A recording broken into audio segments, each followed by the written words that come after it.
ধৈর্য নামের বৃক্ষ কাঁটা যুক্ত হয়,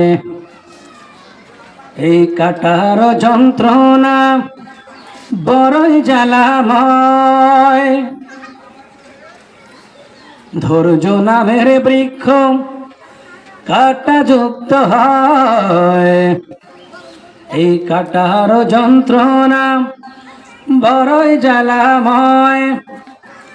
খুবই মিষ্টি মধুর এই না গাছের ফল, তোরা কে কে খাবি বল সবুরেই মেওয়া ফল। তোরা কে কে খাবি বল সবুরেই মেওয়া ফল।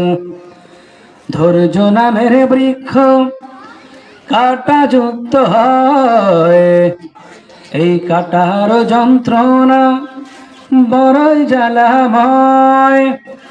খুবই মিষ্টি মধুর এই না গাছের ফল, তোরা কে কে খাবি বল সবুরেই মেওয়া ফল। তোরা কে কে খাবি বল সবুরেই মেওয়া ফল। আইয়ুব নবী ধৈর্য ধরে সুস্থতা পেল ফিরে, ইউনুস নবী ধৈর্য ধরে ফিরল আবার তীরে। আইয়ুব নবী ধৈর্য ধরে সুস্থতা পেল ফিরে, ইউনুস নবী ধৈর্য ধরে ফিরল আবার তীরে। ইসমাইলে ধৈর্য ধরে দেখো, ইসমাইলে ধৈর্য ধরে শুইয়া শরীর তল। তোরা কে কে খাবি বল সবুরেই মেওয়া ফল। তোরা কে কে খাবি বল সবুরেই মেওয়া ফল। ইউসুফ নবী ধৈর্য ধরে অন্ধকার ওই কূপে, মিশর সিংহাসন পেল মৌলাজির কুদরতে। ইউসুফ নবী ধৈর্য ধরে অন্ধকার ওই কূপে, মিশর সিংহাসন পেল মৌলাজির কুদরতে। আল্লাহর ভয়ে নস্যাৎ হলো দেখো, আল্লাহর ভয়ে নস্যাৎ হলো জুলেখার কুশল। তোরা কে কে খাবি বল সবুরেই মেওয়া ফল। তোরা কে কে খাবি বল সবুরেই মেওয়া ফল। ইব্রাহিমের ধৈর্যে আগুন হইল ফুল বাগিচা, মুসলিম মিল্লাতের তিনি হলেন জাতির পিতা। ইব্রাহিমের ধৈর্যে আগুন হইল ফুল বাগিচা, মুসলিম মিল্লাতের তিনি হলেন জাতির পিতা। কোরআন পড়া সবুর শেখো তাই, কোরআন পড়া সবুর শেখো নবীর উম্মতেরই দল। তোরা কে কে খাবি বল সবুরেই মেওয়া ফল। তোরা কে কে খাবি বল সবুরেই মেওয়া ফল। সবচেয়ে বড় ধৈর্যের পিরামিড আমার নবী, তায়েফ কাঁদে উহুদ কাঁদে নবীর শোকে সবই। সবচেয়ে বড় ধৈর্যের পিরামিড আমার নবী, আসমান কাঁদে জমিন কাঁদে নবীর শোকে সবই। আজিম খেতাব পেলেন নবী তাই, আজিম খেতাব পেলেন নবী সবুরের ফল। তোরা কে কে খাবি বল সবুরেই মেওয়া ফল। তোরা কে কে খাবি বল সবুরে মেওয়া ফল। ধৈর্য নামের বৃক্ষ কাটা যুক্ত হয়, এই কাটার যন্ত্রণা বড়ই জ্বালাময়। খুবই মিষ্টি মধুর এই না গাছের ফল। তোরা কে কে খাবি বল সবুরে মেওয়া ফল। তোরা কে কে খাবি বল সবুরে মেওয়া ফল।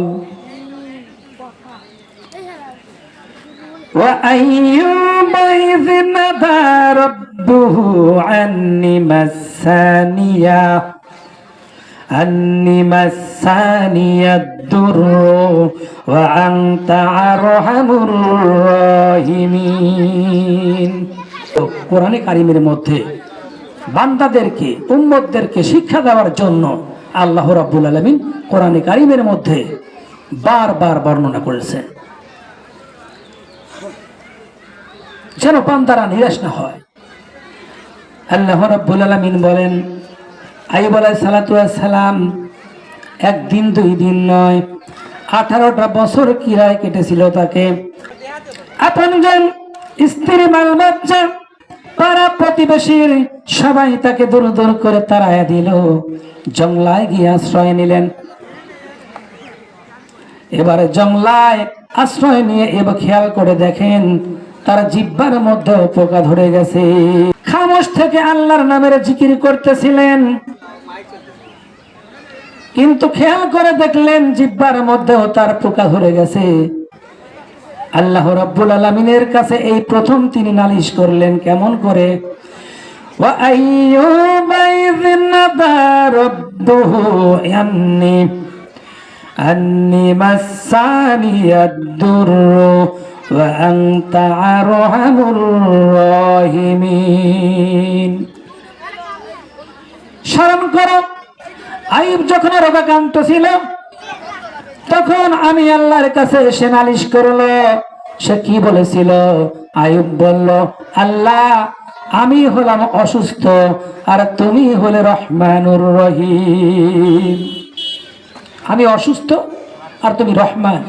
কথা বলার টেকনিক আল্লাহ রাব্বুল আলামিন নবীদের মাধ্যমে জানায় দিচ্ছেন কিভাবে কথা বলতে হয়, কিভাবে সুন্দর করে আল্লাহ রাব্বুল আলামিনের দরবারে নালিশ করতে হয়, টেকনিক শিখায় দিচ্ছেন। ঈদের দিন কত ফকিরই তো ভিক্ষা করতে আসে। একজন ফকির অন্যরকম অন্ধ, সে এসে বলতেছে, ভাই রে আজকে ঈদের দিন অথচ আমি কিছু দেখতে পাচ্ছি না। এই লোকটা বেশি ভিক্ষা পেল, কারণ আল্লাহ রাব্বুল আলামিনের হাবিবরা আল্লাহর নবীরা এমন করে আল্লাহর কাছে এত সুন্দর করে উপস্থাপনা করেছেন, আল্লাহ আমি অসুস্থ আর তুমি রহমানুর রহিম। এবার আল্লাহ রাব্বুল আলামিন বলেন, আইয়ুব আলাইহিস সালাতু ওয়াস সালামের ওই ডাক তো দুনিয়ার কেউ শুনে নাই। আমি জবাব দিয়ে দিলাম, ফাস্তাজাবনা লাহু ফাকাশাফনা মা বিহি মিন দুররি ওয়া আতাইনাহু আহলাহু ওয়া মিসলাহুম মাহুম রাহমাতাম মিন ইনদিনা ওয়া যিকরা লিল আবিদিন। আল্লাহ রাব্বুল আলামিন বলেন, আইয়ুবের দোয়া কবুল করলাম। সে যা কিছু হারিয়েছিল সব তাকে ফিরাইয়া দিলাম। শুধু তাই নয়, আরো বেশি কিছু নিয়ামত আমি তাকে বাড়াইয়া দিলাম। সুবহানাল্লাহ। ইউনূস আলাইহিস সালাম মাছের পেটের মধ্যে ছিলেন। আল্লাহ রাব্বুল আলামিনকে তিনি বললেন, লা ইলাহা ইল্লা আনতা সুবহানাকা ইন্নী কুনতু মিনাল জালিমিন।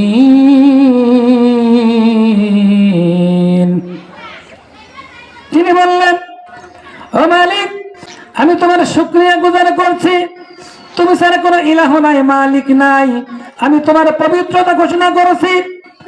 ও মালিক আমি তো জালিমদের অন্তর্ভুক্ত হয়ে গেছি, আমি জালিমদের অন্তর্ভুক্ত হয়ে গেছি। আল্লাহ বলেন, ইউনুসের ওই ডাকটা, ইউনুস যে চিৎকার মেরেছিল, ওই চিৎকার পাতালের কেউ শোনে নাই, দরিয়ার কেউ শোনে নাই, আসমানের কেউ শোনে নাই, জমিনের কেউ শোনে নাই। ওই চিৎকার আমি আল্লাহ রব্বুল আলামিন শুনেছিলাম। জবাব দিয়ে দিলাম।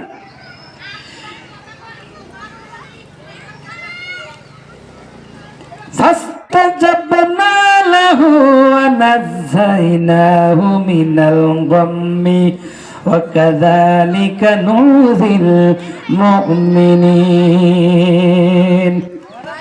আমি তারাটাকে সাড়া দিলাম, বিপদ থেকে বাঁচায় দিলাম।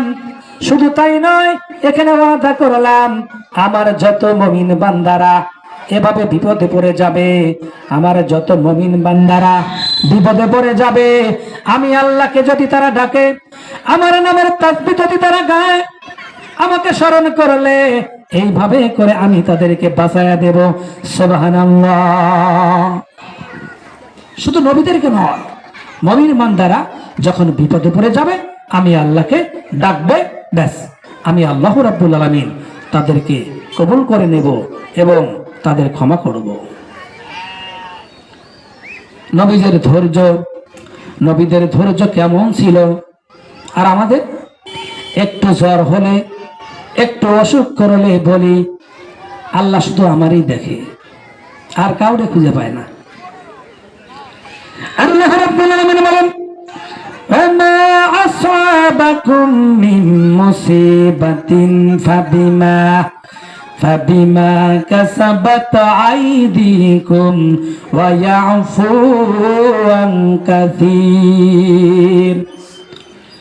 যত বিপদ আপদ আসে সব তোমাদের দুই হাতের কামাই করা, আর আমি অনেকগুলোই তো মাফ করে দেই। যত বিপদ তোমাদের সামনে হাজির হয় সব তোমাদের কৃতকর্মের ফল, আর অনেকগুলোই তো আমি মাফ করে দেই। আমি যদি সবগুলোর পাপের শাস্তি আমি তোমাদেরকে দিতাম, এই দুনিয়াতে সাহস পেতে না পা রাখার। তোমরা যে আকাম করো, পাপ করো, সবগুলো শাস্তি যদি আমি দিতাম, সাহস পেতে না। শুধু আইয়ুব নয়, আল্লাহ রাব্বুল আলামিন বলেন, ওয়া ইসমাঈল ওয়া ইদরিস ওয়া যালকিফলি কুল্লুম মিনাস সাবিরিন। এইভাবে করে ইসমাঈল, ইদ্রিস, যুলকিফল সবাই ছিল ধৈর্যশীল, সবাই ছিল এরা ধৈর্যশীল। হযরত ইয়াকুব আলাইহিস সালাতু ওয়াস সালাম, কলিজার টুকরো সন্তান হযরত ইউসুফ আলাইহিস সালামের জন্য মনটা তার বড়ই পাগল ছিল। এত সুন্দর করে আল্লাহ রাব্বুল আলামিন ইউসুফ আলাইহিস সালামকে বানাইছিলেন। সুন্দর এক পিরামিড, যাকে দেখলে চোখ ফেরানো যায় না, এমন সুন্দর সুপুরুষ যাকে দেখে সবাই, সেই যুগের মহিলারা, সুন্দরী মহিলারা ইউসুফ আলাইহিস সালামকে দেখে রূপের মোহে এমন অবশ হয়ে গিয়েছিল, ফল কাটতে কাটতে আঙ্গুলগুলো কেটে ফেলে দিয়েছিল। এত সুন্দর করে আল্লাহ রাব্বুল আলামিন ইউসুফ আলাইহিস সালামকে সৃষ্টি করেছিলেন। এমন অবশ হয়ে গেছে, আঙ্গুল কেটেছে কিন্তু টের পায় নাই। আবার ভুল বুঝবেন না, সবচাইতে সুন্দর ইউসুফ আলাইহিস সালাম না, হযরত উম্মুল মুমিনিন আয়েশা রাদিয়াল্লাহু আনহা, তিনি বলেছেন, তোমরা যারা ওই যুগের নারীরা যারা ইউসুফ আলাইহিস সালামের চেহারা দেখে, সৌন্দর্য দেখে মুগ্ধ হয়ে অবশ হয়ে হাতের আঙ্গুলগুলো কেটে ফেলে দিয়েছিল, তারা যদি আমার হাবিবকে দেখত, আমার নবীকে যদি তারা দেখত, আমার রাসূলকে যদি তারা দেখত, হাত কাটতে কাটতে কোন সময় যে কলিজা কেটে ফেলে দিত ওরা টের পেত না। এত সুন্দর করে আমার আপনার নবী, নূর নবী হযরত মুহাম্মদ সাল্লাল্লাহু আলাইহি ওয়াসাল্লামকে আল্লাহ সৃষ্টি করেছিলেন। সুবহানাল্লাহ। হযরত ইয়াকুব আলাইহিস সালাম সন্তানের মায়া, অন্যান্য 10 ভাই তারা হিংসায় পড়ে গেল। এবার বাবাকে ফুসলিয়ে নিয়ে বাবাকে ফুসলিয়ে নিয়ে ইউসুফ আলাইহিস সালামকে জঙ্গলায় এগিয়ে নিয়ে একটা কূপের মধ্যে ফেলে দিল। আর তার জামাটা একটা বকরি জবাই করে রক্তমাখা জামাটা নিয়ে এসে বাবার সামনে হাজির হলো। বাবার সামনে হাজির হলো রক্তমাখা জামাটা নিয়ে এসে বাবাকে বলল, বাবা আমরা খেলা করতেছিলাম আর আমাদের প্রাণের টুকরা কলিজার টুকরা ইউসুফকে বাঘে খেয়ে ফেলেছে। ইয়াকুব আলাইহিস সালাম রক্তমাখা জামাটা দেখে বারবার জামা হাতায় আর বলে, আহারে কেমন নেকড়ে তুই, কেমন বাঘ তুই, আমার ইউসুফকে খাইলি, অথচ এক ফোঁটা জামাও কোনো জায়গা ছিঁড়ল না। সন্তানকে বাঘে ফেলেছে এমন কথা শোনার পরে তিনি বিচলিত হলেন না বা ধৈর্য হলেন না। এগুলো কি গল্প নাকি? না, আল্লাহর কোরআন। অনেকে ইউসুফ জুলেখার প্রেমের গল্প পড়ে, না এটা প্রেমের গল্প না। আল্লাহ রাব্বুল আলামিন কেমন করে তার বান্দা তার নবী ইউসুফ আলাইহিস সালামকে কেমন করে জুলেখার ওই কুচক্রান্ত থেকে বাঁচাইছিলেন, ঘরের মধ্যে তালাবদ্ধ করে রেখে চিন্তা মেটানোর জন্য 7টা দরজার তালা বন্ধ করে দিয়েছে। ইউসুফ আলাইহিস সালাম কেবলমাত্র আল্লাহ রাব্বুল আলামিনের ভয় করলেন। আল্লাহকে ভয় করার সঙ্গে সঙ্গে 7টা দরজার তালা খুলে গেল। ইউসুফ আলাইহিস সালাম মুক্ত হয়ে গেলেন। একমাত্র আল্লাহকে ভয় করার জন্য ইউসুফ আলাইহিস সালাম এমন একটা চক্রান্ত থেকে বেঁচে গেলেন। রক্তমাখা জামা নিয়ে এসে যখন তার ভাইয়েরা হাজির হলো, ইয়াকুব আলাইহিস সালাম ফাল দিলেন না, চিৎকার দিলেন না, তিনি শুধু বললেন, ফাসাবরুন জামিলুন আল্লাহুল মুস্তাআনু আলা মা তাশিফুন। তোমরা যে কাহিনী রচনা করেছ এর বেলায় আল্লাহ রাব্বুল আলামিনের কাছে আমি উত্তম সবর অবলম্বন করব, আমি উত্তম সবর অবলম্বন করব, আমি আল্লাহর কাছে এই ব্যাপারে সাহায্য চাই। তোমরা যে চক্রান্ত করেছো আমার ইউসুফকে বাঘে খেয়ে ফেলেছে বলছো, আমি বিশ্বাস করি না, আমি আল্লাহর কাছে উত্তম সাহায্য চাই। 10 ভাই মনে করেছিল ইউসুফকে মরণ কূপে ফেলে দিয়েছে, তারা তো বোঝে নাই এটা মরণ কূপ নয়, এটা একটা সুড়ঙ্গ টানেল। ওরা একদিকে ফেলে দিল মরণ কূপে, এই কূপের অন্য মুখ দিয়ে আল্লাহ রাব্বুল আলামিন বের করে মিশরের সিংহাসনে বসায়া দিলেন। সুবহানাল্লাহ। সকাল বেলায় ধনী যে জন, ফকির সন্ধ্যা বেলা, কিসের বড়াই করো তুমি সম্পদওয়ালা। সকাল বেলায় ধনী যে জন, ফকির সন্ধ্যা বেলা, কিসের বড়াই করো তুমি সম্পদওয়ালা। প্রভাতে সূর্য ওঠে, সাঁঝের বেলা যায় ডুবে, প্রভাতে সূর্য ওঠে, সাঁঝের বেলা যায় ডুবে, ভেঙে যাবে এই না একদিন রঙেরই মেলা। কিসের বড়াই করো তুমি সম্পদওয়ালা। আল্লাহ রাব্বুল আলামিন হযরত ইউসুফ আলাইহিস সালামকে মিশরের সিংহাসনে বসায় দিলেন। এদিকে কেনানে অভাব লেগে গেছে। ওই 10 ভাই সাহায্য নেওয়ার জন্য মিশরে চলে আসলেন। হযরত ইউসুফ আলাইহিস সালাম 10 ভাইকে দেখেই চিনে ফেলেছেন। এবার কি করা উচিত? আমাদের দেশের মানুষ হলে শত্রুকে কাছে পেলেই আগে উল্টো হাত বেঁধে, পা উপর দিকে বেঁধে, মাথা নিচের দিকে করে ইচ্ছা মতো পিটানোটাই তো কাম্য ছিল। কিন্তু হযরত ইউসুফ আলাইহিস সালাম ভাইদেরকে সামনে পেয়েও তিনি কি বললেন? তিনি শুধু বললেন, লা তাসরিবা আলাইকুমুল ইয়াউম। হে আমার ভাইরা, তোমাদের প্রতি আমার কোনো ক্ষোভ নাই, আমার কোনো হিংসা নাই, বিদ্বেষ নাই, কোনো ক্ষোভ নাই, কোনো রাগ নাই, আমি তোমাদের আল্লাহর হস্তে মাফ করে দিলাম।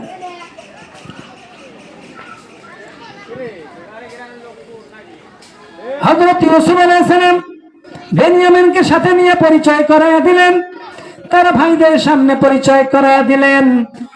قال أنا يوسف وهذا أخي قد من الله علينا إنه من يتقي ويصبر فإن الله لا يضيع أجر المحسنين। আমি ইউসুফ, এই হলো আমার ভাই বেনিয়ামিন। আমাদের উপরে আল্লাহ পরীক্ষা করেছেন, আমরা ধৈর্য ধরেছি, ধৈর্য ধরার ফলে আল্লাহ রাব্বুল আলামিন আমাদেরকে এই সম্মান দিয়েছেন। আমরা কেবলমাত্র ধৈর্যশীল ছিলাম, আল্লাহ রাব্বুল আলামিনের উপরে তাওয়াক্কুল করেছিলাম, এই জন্যই আল্লাহ রাব্বুল আলামিন আমাদের বাঁচিয়ে দিয়েছেন, পরিচয় করা দিলেন। ইউসুফকে হারানোর বেদনায় কাঁদতে কাঁদতে চোখ দুটো বন্ধ হয়ে গেছে। কাঁদতে কাঁদতে মিশর থেকে কেনানের দিকে জামা রওনা হয়ে গেছে। কোথায় মিশর, কোথায় কেনান, জামা যখন রওনা হয়েছে, হযরত ইয়াকুব আলাইহিস সালাম বলেন, আমি যেন আমার ইউসুফের গন্ধ নাকের মধ্যে পাচ্ছি। পয়গম্বরেরা সবর করে গোটা দুনিয়ার মানুষের সামনে দৃষ্টান্ত রেখেছেন। সবরকারী কয়, সবরকারী কয়, শেখো সবরকারী কয়। হযরত ইব্রাহিম আলাইহিস সালাম, আল্লাহ বললেন, ইব্রাহিম তুমি আর তোমার বিবি, তোমার সন্তান, নবজাতক সন্তানকে ফেলে আসো মরুভূমিতে। এবার সন্তানকে আর বিবিকে মরুভূমির মধ্যে ফালায় রেখে আসতেছেন। পেছন থেকে বিবি ডাক দিয়ে বলে, ইব্রাহিম রে, বলো সামান্য পানি আর সামান্য কটা খেজুর দিয়ে কেমন করে আমি আর আমার ইসমাইল বেঁচে রইব, জবাব দিয়ে যাও। হযরত ইব্রাহিম আলাইহিস সালাম ৮৬ বছর বয়সে একটা সন্তান তিনি পেয়েছিলেন। আল্লাহ রাব্বুল আলামিন তাকে আদেশ করার ফলে বাক শক্তি হারায় ফেলেছেন, কথা বলতে পারতেছেন না। এবার তিনি শাহাদাত আঙ্গুলটা আকাশের দিকে তাক করে ধরলেন। হযরত হাজেরা বুঝতে পারলেন এটা আল্লাহ রাব্বুল আলামিনের নির্দেশ। তিনি ইব্রাহিম আলাইহিস সালামকে বললেন, স্বামীগণ আপনি ফিরে যান বাড়ির দিকে, কোনো চিন্তার কারণ নাই যে আল্লাহ রাব্বুল আলামিন আমাকে আর আমার সন্তানকে মরুভূমিতে রাখার নির্দেশ দিয়েছেন। ওই আল্লাহ রাব্বুল আলামিন পানি আর খাবারে আমাদেরকে মারবেন না। সবর করলে আল্লাহ রাব্বুল আলামিন সবরের ফল দিয়ে দিলেন। এবার খাবারের ব্যবস্থা হয়ে গেল, পানির ব্যবস্থা হয়ে গেল। এরপর কয়েক বছর পর আবার আল্লাহ রাব্বুল আলামিন স্বপ্ন দেখালেন, ইব্রাহিম তোমার সন্তানকে জবাই করো। পারবে? দুনিয়ার কোন মানুষ পারবে?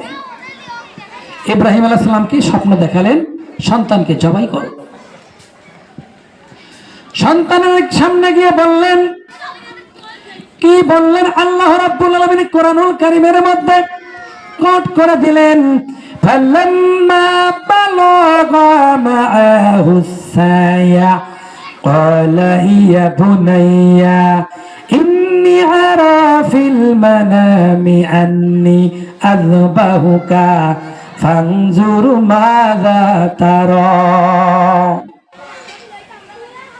ইব্রাহিম আলাইহিস সালাম বললেন, হে আমার কলিজার টুকরা সন্তান ইসমাইল, আমি স্বপ্ন দেখলাম আমি তোমাকে জবাই করতেছি।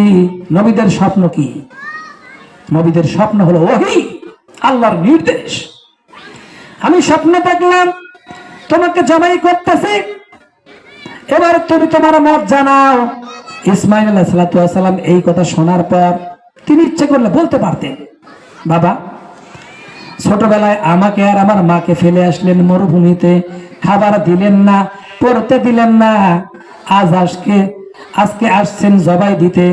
কি ধরনের কথা, কেমন ধরনের বাপ আপনি, এটা বলছেন নাকি? না, একথা শুনে পাক ইসমাঈল আলাইহিস সালাম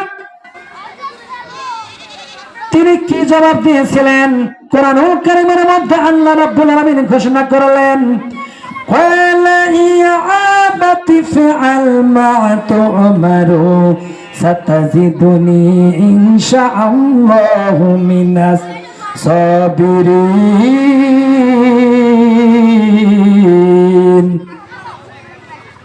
ইসমাঈল আলাইহিস সালাম বললেন, হে আমার পিতা, আপনি যে কাজে অধিষ্ঠিত হয়েছেন সেই কাজ সম্পন্ন করুন।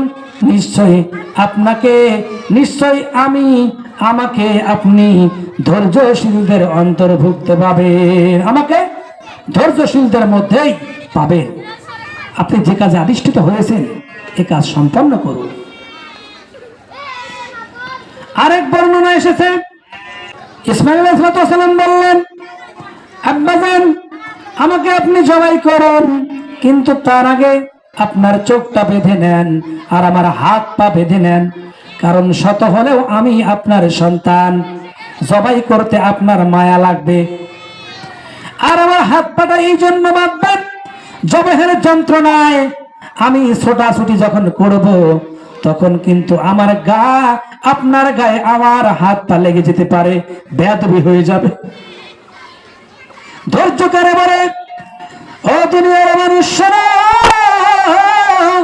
ধৈর্য করে বলে, আল্লাহ রাব্বুল আলামিন কোরআনুল কারীমের মধ্যে ধৈর্যের পরিচয় করা দিচ্ছেন। ধৈর্য করে বলে, শোনো, ইসমাঈল আলাইহিস সালাম বললেন, আমাকে বেঁধে ফেলুন।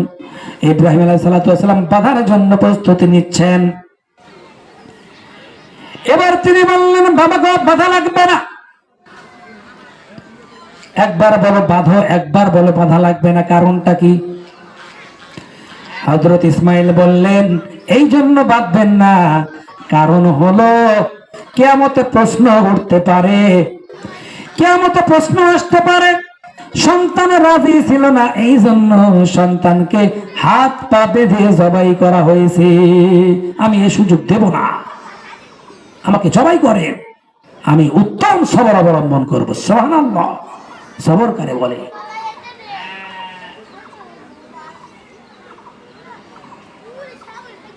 আমার ভাইয়েরা, এই পৃথিবীর সবচাইতে বড় ধৈর্যের প্রতীক হলো ইমামুল মুরসালিন, আশরাফুল আম্বিয়া, সাইয়্যিদুল মুরসালিন, জনাবে মুহাম্মদ সাল্লাল্লাহু আলাইহি ওয়াসাল্লাম। তিনি হলো সবচাইতে বড় ধৈর্যের প্রতীক। কাউকে জীবনে আঘাত করেন নাই, কাউকে গালিয়ে দিলেন না, কাউকে ঠাট্টা করলেন না, কাউকে দুঃখ দিলেন না, যে দুঃখ পেয়েছেন, কিন্তু কাউকে তিনি দুঃখ দেন নাই। তায়েফের ময়দানে আমার নবীকে পাথর মারতে মারতে 3 জায়গায় বেহুশ করে ফেলেছে। হযরত খাদিজা নাই, আবু বকর নাই, মক্কায় জায়গা নাই পা রাখার। কাফেরেরা বলে, তুমি যে একজন নবী, তুমি তো আল্লাহ তো কোনো একজন ধনী লোককে নবী বানাতে পারতো, তোমার মতো গরিব লোককে নবী বানালো কেন? নবীজি আমারা বললেন, নেতারা, তোমরা ইসলাম কবুল করো আর না করো আর যাই করো, কিন্তু এই খবরটা, আমি যে এই তায়েফের ময়দানে এসেছি, এই খবরটা তোমরা মক্কায় দিও না। কিন্তু ওই শয়তানগুলো কি করলো? খবরটা মক্কায় পৌঁছে দিল আর যুবকদেরকে লেলিয়ে দিল। যুবকেরা এসে পাথর মারা শুরু করলো। নূরের শরীর, রহমতের শরীর কেটে কেটে রক্ত পড়তেছে, গড়গড়িয়ে রক্ত পড়তেছে। নবীজি আমার 3 জায়গায় বেহুশ হয়ে গেলেন। কাফেরেরা একবার করে তোলে, হুজুর বসে পড়ে, বেহুশ হয়ে ভুয়ে পড়ে। আবার কাফেরা জোর করে হাঁটায়, জোর করে তোলে, জোর করে হাঁটায়। এভাবে 3 জায়গায় আমার নবী বেহুশ হয়ে গেলেন। নবীজির কষ্ট দেখে একজন লোক একটা বাগান থেকে আঙ্গুরের কিছু ফল নিয়ে এসে রস তৈরি করে শরবত বানায়া হুজুরকে খাওয়ালেন। হুজুর রস খাওয়ার পর বললেন, তোমার নাম কি আত্তাস? লোকটি বলল, হ্যাঁ আমার নাম আত্তাস। আপনি কেমন করে আমাকে চিনলেন? হুজুর বললেন, তুমি কি আত্তাস? তোমার বাড়ি কি হযরত ইউনূস আলাইহিস সালামের গ্রামে? তিনি বললেন, হ্যাঁ আপনার কথা সঠিক। কেমন করে জানলেন আমার গ্রাম হযরত ইউনূস আলাইহিস সালামের গ্রামে?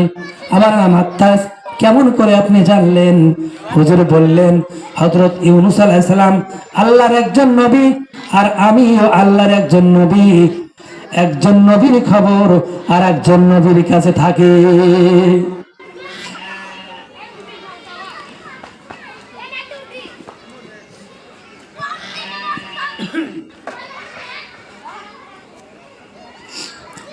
এমন করে নবীকে কষ্ট দেওয়া হয়েছে, নবীকে পাথর মারতে মারতে রক্তাক্ত করে দেওয়া হয়েছে। যুবকেরা তখন ইসলাম বোঝে নাই। আজকের তায়েফের ময়দানে গেলে বোঝা যায়, হাজিরা এসে গল্প করেন, তায়েফের মানুষেরা হাজিদের কথা শোনার পর দুই চোখের কোনা দিয়ে পানি ছেড়ে দেয়। কি অপরাধ করেছে তারা? জিবরাইল আলাইহিস সালাম এসে বললেন, নবী গো, আপনি অর্ডার দিয়ে দেন, এই তায়েফবাসীকে আমি দুই পাশের পাহাড় দিয়া একেবারে চাপা দিয়ে নিষ্পেষিত করে ফেলবো। হুজুর বললেন, না, এদেরকে তোমরা যদি মেরে ফেলে দাও, সবাইকে যদি মেরে ফেলে দাও, তাহলে কার কাছে বলবো লা ইলাহা ইল্লাল্লাহু মুহাম্মাদুর রাসূলুল্লাহ? কার কাছে এই পানি তুলে দেব? আল্লাহর কাছে দোয়া করলেন, ও আল্লাহ রাব্বুল আলামিন, এই তায়েফবাসীর জন্য আমি দোয়া করে গেলাম, আল্লাহ এই তায়েফবাসীকে তুমি হিদায়াত দান করে দাও। আল্লাহ রাব্বুল আলামিন কবুল করে নিলেন। আল্লাহ রাব্বুল আলামিন তার হাবিবকেও পরীক্ষা নিয়েছেন। যুদ্ধের ময়দানে, উহুদের যুদ্ধের ময়দানে অসতর্ক মুহূর্তে হুজুরের দান মোবারক শহীদ হয়ে যায়। খবর ছড়িয়ে পড়ে হুজুর আর নাই, হুজুর দুনিয়াতে নাই। চতুর্দিকে হুজুরকে আঘাত করার আগে চতুর্দিকে সাহাবারা পরিবেষ্টিত হয়ে যায়। চারদিকে সাহাবাদের পিঠ থাকে বাইরের দিকে, আর হুজুরের মুখ থাকে সাহাবাদের সামনাসামনি। এমত অবস্থায় কাফেরেরা তীর মারতে লাগলো। সাহাবীদের চিন্তা ভাবনা একটাই, আমাদের জীবন শেষ হয়ে যাক। যুদ্ধ শেষে দেখা গেল শুধুমাত্র একজন সাহাবী আবু তালহা, তার পিঠের মধ্যে একটা নয়, দুইটা নয়, 80টা তীর বিদ্ধ হয়ে গিয়েছিল। এত ভালোবাসতেন সাহাবীরা নবীজি সাল্লাল্লাহু আলাইহি ওয়াসাল্লামকে। আর আমাদের ভালোবাসা কি? আমাদের ভালোবাসা হলো মুখের ভালোবাসা। আল্লাহ রাব্বুল আলামিন শেখাচ্ছেন, কুল ইন কুনতুম তুহিব্বুনাল্লাহা ফাত্তাবিউনি ইউহিব্বুকুমুল্লাহ ওয়া ইয়াগফির লাকুম যুনুবাকুম ওয়াল্লাহু গফুরুর রহিম। তোমরা যদি আমি আল্লাহকে ভালোবাসতে চাও, তাহলে আমার নবীর ইত্তেবা করো, আমার নবীকে আগে অনুসরণ করো, অনুকরণ করো। অনুকরণের মাধ্যমে আমার নবীকে ভালোবাসো। আমার নবী তোমাদেরকে যা করতে বলেছে সব তোমরা করো। আমার নবী যা করতে বলে নাই তার ধারের কাছেও তোমরা যেও না। তাহলে আমি কি করব? وَيَغْفِرْ لَكُمْ ذُنُوبَكُمْ وَاللَّهُ غَفُورٌ رَّحِيمٌ। আমি আল্লাহর ভালোবাসার ধরন হলো এইটা, আমি আমার বান্দাদের গুনাহ খাতাগুলো আমি মাফ করে দেই। সুবহানাল্লাহ। এইভাবে নবীকে ভালোবাসতে হয়। ময়দানে খবর ছড়িয়ে গেল নবী শহীদ হয়ে গিয়েছে। একজন মহিলা এ খবর শোনার পর দৌড় মারা শুরু করলেন। পিছন থেকে সাহাবীরা বলে, ও মহিলা যাও কই? মহিলাটি বলতেছে, যাচ্ছি উহুদের ময়দানে। সাহাবীরা বললেন যে কোনো লাভ নাই, তোমার কলিজার টুকরা যে দুটো সন্তান ময়দানে এসেছিল, দুটো সন্তানই শহীদ হয়ে গিয়েছে। মহিলাটি বললেন, কে শহীদ হয়েছে শুনতে চাই না, আগে বলো আমার নবীজি কেমন আছে। ভালোবাসা, নবীকে মহব্বত কেমন করে করতে হয় শেখো। এরপর আবার দৌড় দিচ্ছেন। আমার পেছন থেকে সাহাবীরা বলতেছেন, ও মহিলা যাও কই, দৌড়াচ্ছ কেন? যাচ্ছি উহুদের ময়দানে, যে কোনো লাভ নাই, যে কোনো লাভ নাই। তোমার যে স্বামী এই যুদ্ধের ময়দানে এসেছিল, তোমার স্বামী দুনিয়া থেকে বিদায় হয়ে গেছে, কাফিরদের অস্ত্রের আঘাতে দুনিয়া থেকে বিদায় হয়ে গেছে, শহীদ হয়ে গিয়েছে। মহিলাটি বলতেছে, কে শহীদ হয়েছে শুনতে চাই না, আগে বলো আমার নবীজি কেমন আছে। এরপর অনেকক্ষণ দৌড়াদৌড়ি করার পর সাহাবাদেরকে পরিবেষ্টিত, নবীজি আঘাতপ্রাপ্ত নবীজি শুয়ে আছেন। নবীজিকে দেখার পর মহিলাটি বলতেছে, আমার স্বামী মরা শোক, আমার কলিজার টুকরা সন্তান মরা শোক, ও নবী গো, সব ধুয়ে মুছে পানি হয়ে গেল। মুসলমানদের জন্য সবচাইতে বড় সম্পদ হলো রাসূল, তাদের নবী। নবীজিকে দেখেছি, জীবিত নবীকে আমি দেখেছি, আমার সমস্ত দুঃখ কষ্ট ধুয়ে মুছে পানি হয়ে গেল। সুবহানাল্লাহ। এমন করে সাহাবারা নবীজিকে ভালোবেসেছে। আর আমাদের ভালোবাসা, আল্লাহর নবী আঘাতপ্রাপ্ত হয়ে এত লোহার করে এত গভীরে, মাথার এত গভীরে ঢুকে গিয়েছিল, রক্ত পড়তেছে, ঝরঝরিয়ে রক্ত পড়তেছে। হুজুর মুখের উপরে এভাবে হাত দিলেন, মলিন করলেন, আর হাত সামনে নিয়ে এসে দেখতেছেন দুই হাত লাল হয়ে গিয়েছে। এবার তিনি বললেন, এই কওমের কেমন করে মুক্তি হবে, এই কওমের কেমন করে এরা মুক্তি পাবে, যে কওম তার নবীর চেহারা রক্ত দিয়ে লাল বানায়া দিল। এরপরে তিনি বদদোয়া করলেন না, তিনি বললেন, ও মালিক, এই কাফের বেঈমানদের আল্লাহ সবগুলোকে তুমি মেরে ফেলো না। আল্লাহ, কার কাছে আমি পৌঁছাবো? লা ইলাহা ইল্লাল্লাহু মুহাম্মাদুর রাসূলুল্লাহ। আল্লাহ ওদের হেদায়েত দান করো। সুবহানাল্লাহ।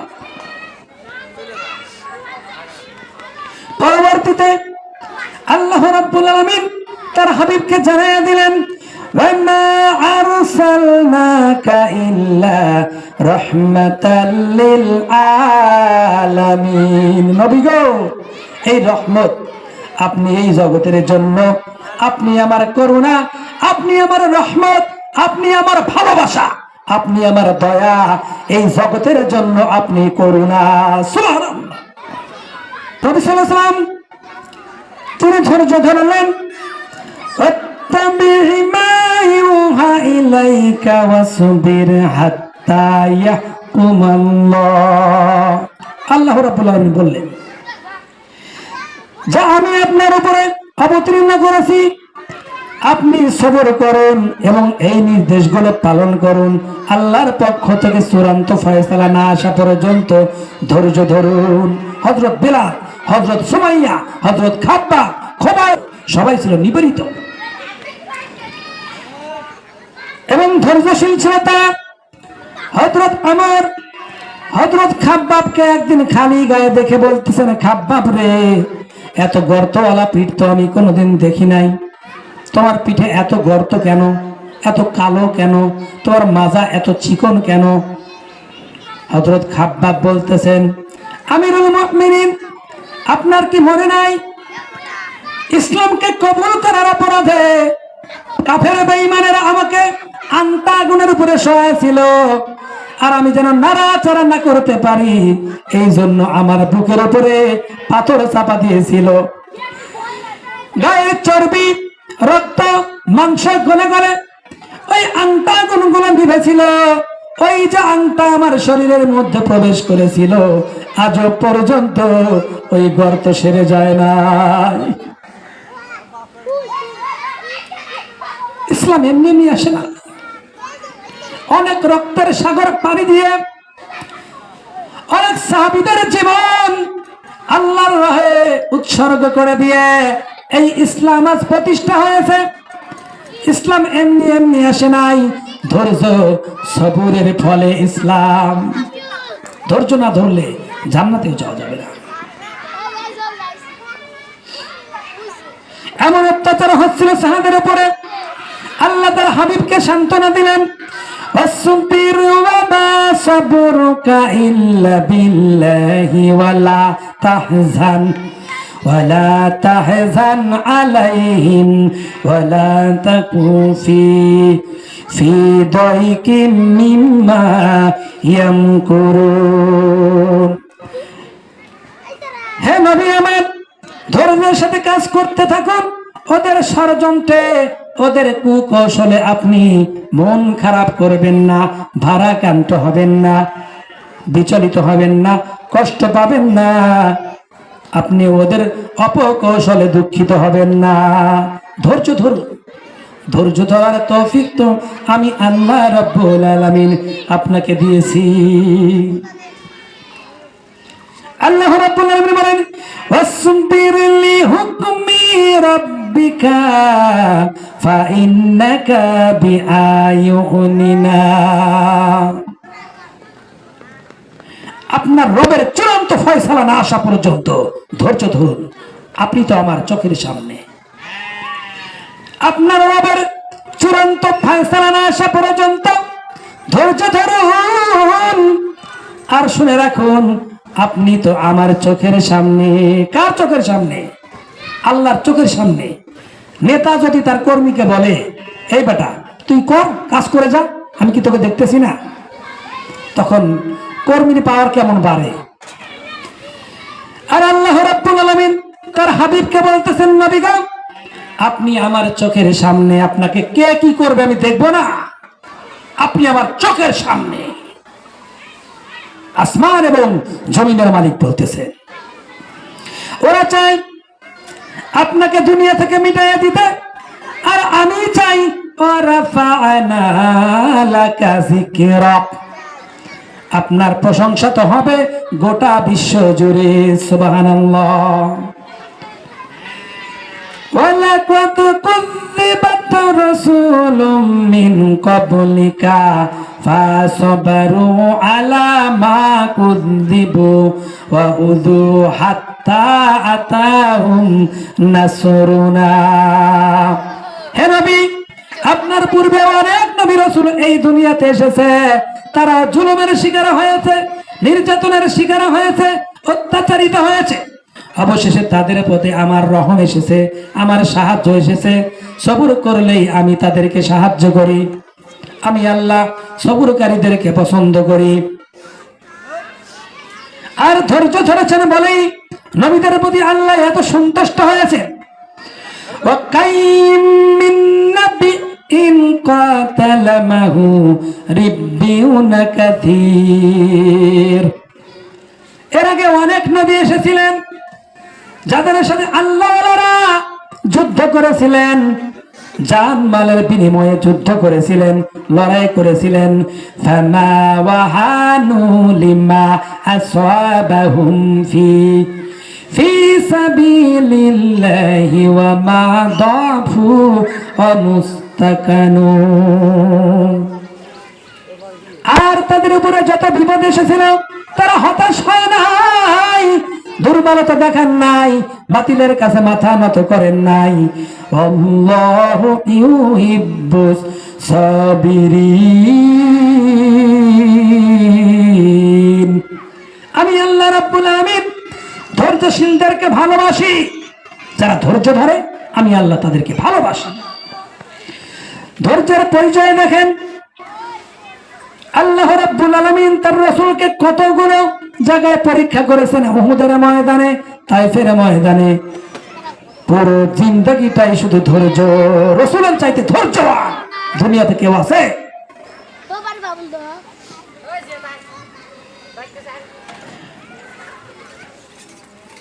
আল্লাহ রাব্বুল আলামিন বলেন ধৈর্যের বৈশিষ্ট্য জাহান, কাম মিন ফিয়াতিন কলিলাতিন গলাবাত ফিয়াতান কাসীরাতাম বিইজনিল্লাহ ওয়াল্লাহু মাআস সাবিরিন। এমন ঘটনা বহু নজির আছে, বেশি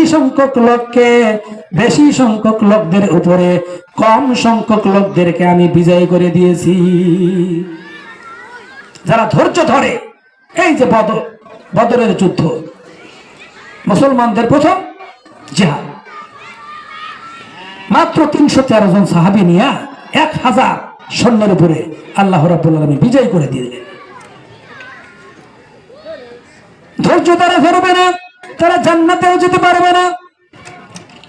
আল্লাহ রাব্বুল আলামিন বলেন আম হাসিবতুম আন তাদখুলুল জান্নাতা ওয়ালাম্মা ইয়া'লামিল্লাহুল্লাযীনা যাহাদু মিনকুম ওয়া ইয়া'লামাস সাবিরিন। তোমরা কি মনে করেছো এমনি এমনি জান্নাতে চলে যাবে নাকি? জান্নাত কি মামুর বাড়ি? এমনি এমনি জান্নাতে যাবে? অথচ আমি এখনো দেখে নাই কারা জিহাদের জন্য প্রস্তুত, কারা ধৈর্যশীল, কারা সবুরকারী, আর এখনো আমি দেখে নাই কারা আমার জন্য নিজেদের জান মাল উৎসর্গ করে দিতে পারে। আমি এখনো তো দেখিনি। জান্নাত মামুর বাড়ি নয়, মামার বাড়ি নয়। আল্লাহ বলেন ওয়ালা নাবলুওয়ান্নাকুম হাত্তা না'লামাল মুজাহিদিনা মিনকুম ওয়াস-সাবিরিনা ওয়া নাবলুউ আকবারাকুম। আমি অবশ্যই তোমাদেরকে পরীক্ষার সম্মুখীন করব। তোমাদের মধ্যে সত্যিকারের মুজাহিদ কারা, দৃঢ়তা অবলম্বনকারী কারা, কারা ধৈর্যশীল, তোমাদের মধ্যে তোমাদেরকে আমি মুসিবত দিয়া, বিপদ দিয়া পরীক্ষা করব। পরীক্ষা করে দেখব কারা ধৈর্যশীল, কারা আমি আল্লাহর জন্য জান মাল উৎসর্গ করে দিয়া নিজেদের জীবনটা বিলিয়ে দিতে চায়। আমি তো অবশ্যই পরীক্ষা করব।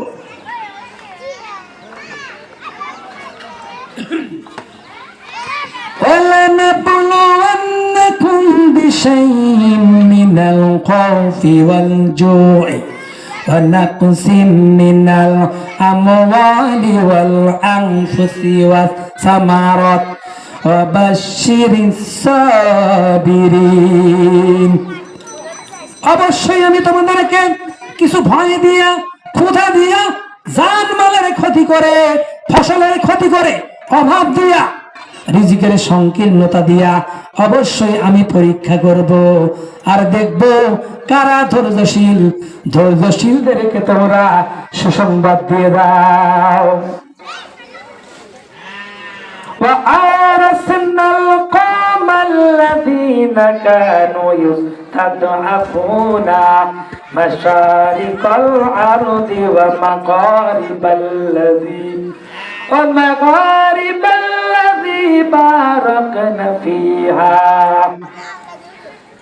আমি আল্লাহ রাব্বুল আলামিন বনি ইসরাঈলরা যখন মিশর থেকে বহিষ্কার হয়ে গেল, তারা ধৈর্য ধরল, আর তাদের স্থলে নির্যাতিতদেরকে আমি প্রতিষ্ঠা করলাম। পশ্চিম এবং পূর্বে বিশাল একটা এরিয়া, বিশাল একটা জায়গা আমি ধৈর্যশীলদের জন্য উপহার দিয়ে দিলাম। সুবহানাল্লাহ। وَتَمَّتْ كَلِمَاتُ رَبِّكَ الْحُسْنَى عَلَى بَنِي إِسْرَائِيلَ بِمَا صَبَرُوا। বনি ইসরাঈল যখন ধৈর্য ধরার কারণে বিশাল একটা রাষ্ট্রের মালিক আমি তাদের বানায় দিলাম। যদি বাতিলদের সঙ্গ যুদ্ধ বাঁধে এবং তারা যদি সবরকারী হয়, আমি ফেরেশতা দিয়ে তাদের সাহায্য করব। সুবহানাল্লাহ। বালা ইন তাসবিরু ওয়া তাত্তাকু ওয়া ইয়া'তুকুম মিন সাওরিহিম হাযা ইউমদিদকুম রাব্বুকুম বিখামসাতি আলাফিম মিনাল মালাইকাতি মুসাওইমিন। তোমরা যদি ধৈর্য ধরো আর আল্লাহকে ভয় করো, তাহলে এক্ষুনি তোমাদের জন্য কাতারে কাতারে শৃঙ্খলাবদ্ধ ফেরেশতা নাজিল করে দেব। যদি ধৈর্য ধরো, আমি আল্লাহ পক্ষে যুদ্ধ করতে চাও, সবর করো, কাতারে কাতারে ফেরেশতা আমি নাজিল করে দেব। সুবহানাল্লাহ। ইয়াকুম মিনকুম ইসরুনা সাবিরুনা ইয়াগলিবু মিয়াতাইন। ধৈর্যশীল 20 জন থেকে ধৈর্যশীল 20 জনকে আমি 200 জনের উপরে বিজয়ী করে দেব। সুবহানাল্লাহ। যারা ধৈর্য ধরবে আমি তাদেরকে এই পুরস্কারগুলো দান করব। আর বিপদ এবং মুসিবতের সময় যারা ধৈর্য ধরবে, আল্লাহ বলেন ওয়াবাশশিরিস সাবিরিনা আল্লাযীনা ইযা আসাবাতুকুম মুসিবাতুন ক্বালু ইন্না লিল্লাহি ওয়া ইন্না ইলাইহি রাজিউন। সুসংবাদ দিয়ে দাও, ওদেরকে সুসংবাদ দিয়ে দাও যারা বিপদে এবং মুসিবতে পড়ে। ইন্না লিল্লাহি ওয়া ইন্না ইলাইহি রাজিউন। নিশ্চয়ই আমরা ওই আল্লাহর জন্য সবাইকে তার নিকটে একদিন ফিরে যেতে হবে। আমরা শুধু এই দোয়াকে বানাইছি হলো মাটি দেওয়ার দোয়া।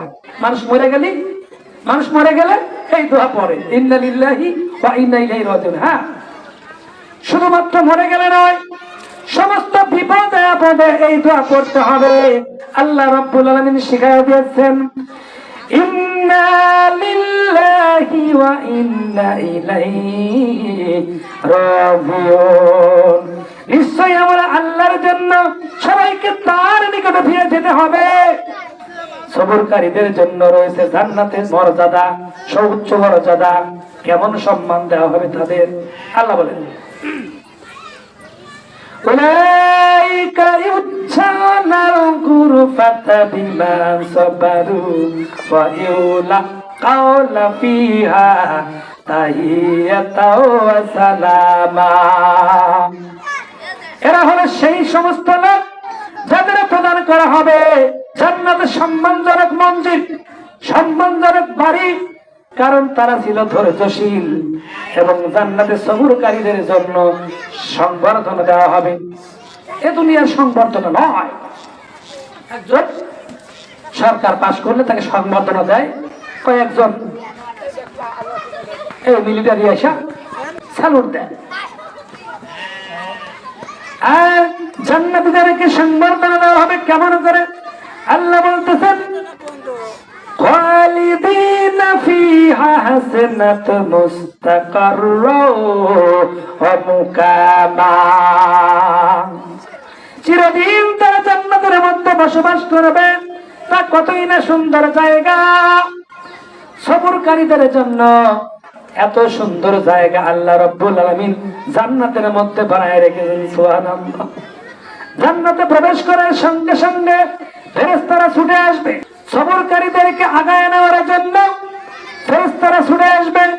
ওয়াল মালাইকাতু ইয়াদখুলুনা আলাইহিম মিন কুল্লি বাব। চতুর্দিক থেকে ফেরেশতারা এসে বলবে সুস্বাগতম, সুস্বাগতম। সম্মান জানিয়ে তাদেরকে নিজ স্থানে নিয়ে যাবে। যারা সবরকারী তাদের জন্য এই সম্মান আল্লাহ দিয়েছেন। সালামুন আলাইকুম বিমা সাবারতুম ফানি'মা উকুবাদ দার। আর তোমাদের উপরে শান্তি বর্ষিত হোক। সালামুন আলাইকুম বিমা সাবারাতুম। হে সবরকারীরা, আমাদের সালাম গ্রহণ করো, আমাদের সালাম তোমরা নাও, কারণ তোমরা দুনিয়ায় সবর করেছিলে, তোমরা ধৈর্যশীল ছিলে। আল্লাহ রাব্বুল আলামিন তোমাদের জন্য এত সম্মান রেখেছে। আর আমরা ট্রেনে যাব, টিকিট নিয়ে বেসবর, বাসা নিয়ে বেসবর, নদী পারাপার হব নৌকা নিয়ে বেসবর, প্রত্যেকটা জায়গায় শুধু বেসবর।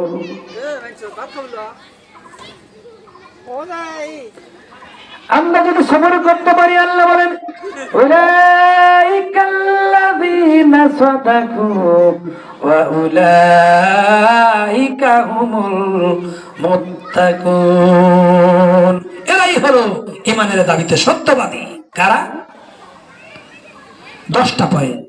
1 নম্বর, আল্লাহর প্রতি যারা ঈমান এনেছে।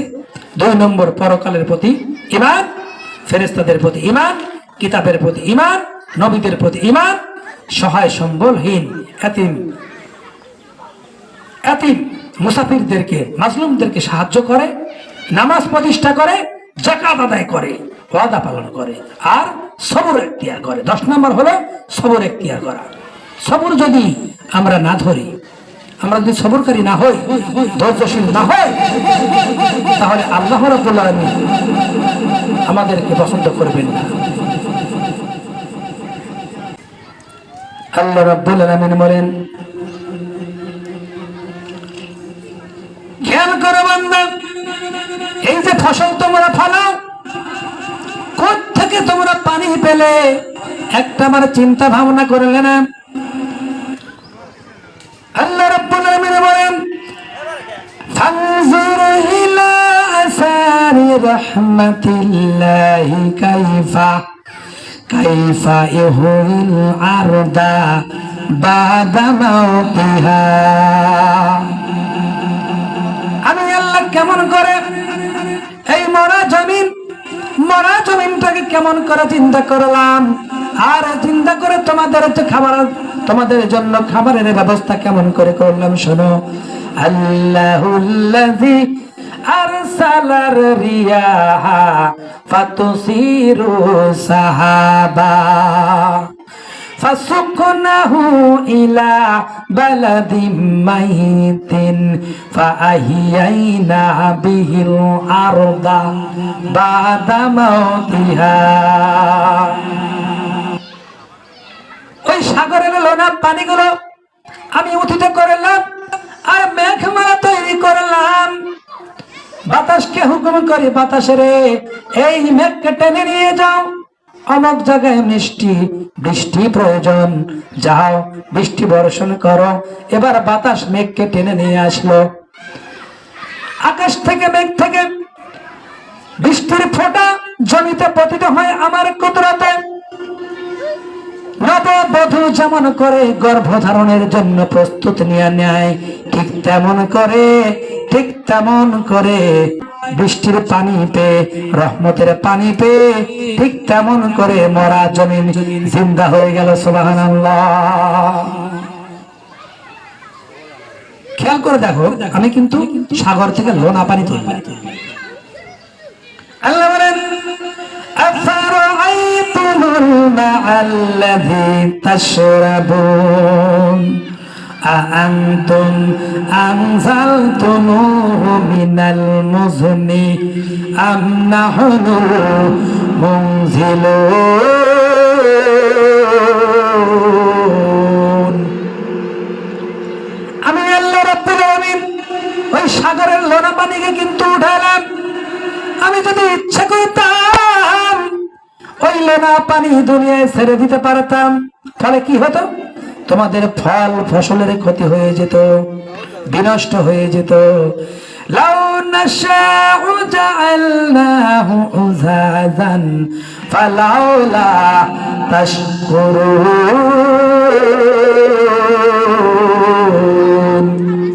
আমি আল্লাহ রাব্বুল আলামিন এই লোনা পানিকে মিষ্টি করে দিলাম আমার কুদরত দিয়া, আমার ভালোবাসা দিয়া, আমার দয়া দিয়া, আমার অনুগ্রহ দিয়া। আমার রহমত দিয়া এই লোনা পানিকে মিষ্টি করে তারপর জমিনে ছেড়ে দিলাম। এত ভালোবাসি বান্দা তোমাদের। এর থেকে ফসল হলো, এর থেকে ফসল হলো, এই ফসল খাও, আমার শুকরিয়া আদায় করো না। বান্দা আমার খুবই তেরা, গোমরা, অস্বীকারী, অকৃতজ্ঞকারী। তুমি বলতে পারো আমার ডিপ কল দিয়ে পানি উঠাই, আমার নালায় পানি আছে, আমার পুকুরে পানি আছে, আমার পাতলা পানি আছে, আমার পুকুরে পানি আছে, হাওরে পানি আছে, বিলে পানি আছে, খালে পানি আছে, আবার সাগরের পানির উঠায় আমরা কেমিক্যাল দিয়া পরিশুদ্ধ করে আমাদের কাজ চালিয়ে নিতে পারবো।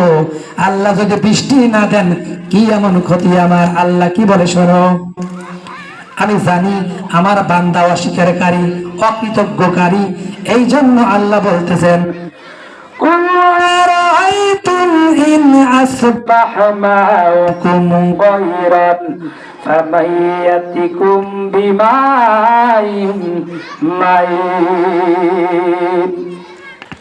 বলো দেখি সবে, শুকাইয়া যদি যায় এই জমিনের পানি, তাহলে হেথায় তটনির ধারা কে দেবে সবারে আনি?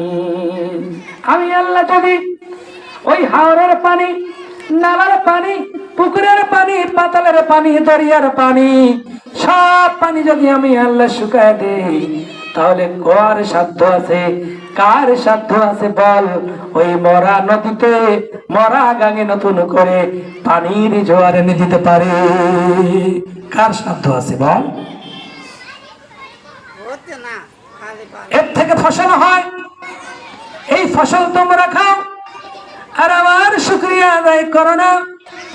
وَإِذْ تَأَذَّنَ رَبُّكُمْ لَئِنْ شَكَرْتُمْ لَأَزِيدَنَّكُمْ وَلَئِنْ كَفَرْتُمْ إِنَّ عَذَابِي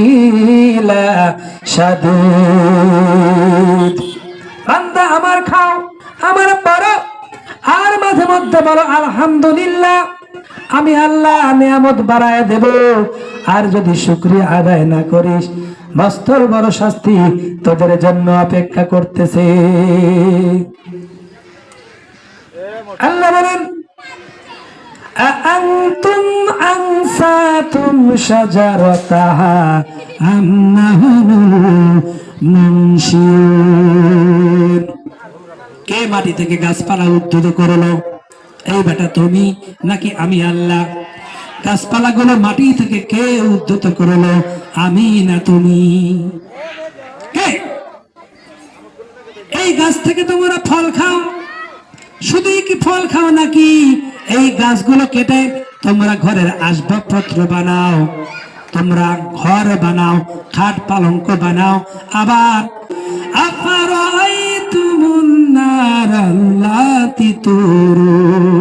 এই গাছ থেকে তোমাদের জন্য রান্নার জ্বালানি হয়ে যায়। সুবহানাল্লাহ। গাছ থেকে ফল দিলাম, ছায়া দিলাম, অক্সিজেন দিলাম। অক্সিজেন কেমন করে পাও?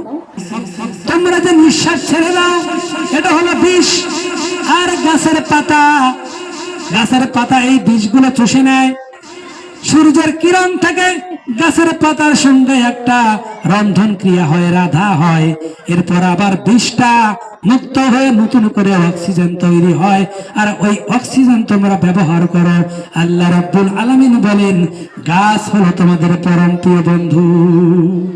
এই গাছ আমি এমনি বানাইছি, তোমাদের ক্ষুধা মেটালাম, ফল খাওয়ালাম, বাড়িঘর তৈরি করলাম, আবার জ্বালানি হিসেবে কাজে লাগালাম, আবার গাছ তোমাদের অক্সিজেন যোগান দিচ্ছে। সুবহানাল্লাহ। এই ফলগুলো হলো ফল। যখন তোমরা ফসল যখন তোমরা ঘরে উঠাও, তোমরা গান দাও, গান বাজাও, গুনাই বিবির গান বাজাও, আমি আল্লাহর শুকরিয়া আদায় করো না?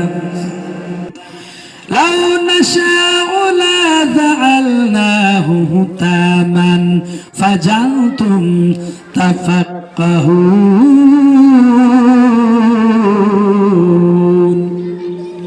আমি যদি ইচ্ছা করি তোমাদের সমস্ত ফল ফসল কোটায় পরিণত করতে পারতাম, চিটায় পরিণত করতে পারতাম, খাবার অযোগ্য হয়ে যেত খাবারগুলো, ওই ফসলগুলো, তখন তোমরা কি করতে? কপাল চাপড়াতে আর বলতে ইন্নালাম গুরামুন বাল নাহনু মাহরুমুন, আমরা বড় হতভাগা হয়ে গেলাম, কপাল পোড়া হয়ে গেলাম, হতভাগ্য হয়ে গেলাম, আমাদের সব ফসল বিনষ্ট হয়ে গেল। এভাবে কপাল চাপড়াতে নির্দেশ এসেছে শেষ করে দেওয়া। আসসালামু আলাইকুম ওয়া রাহমাতুল্লাহি ওয়া বারাকাতুহু।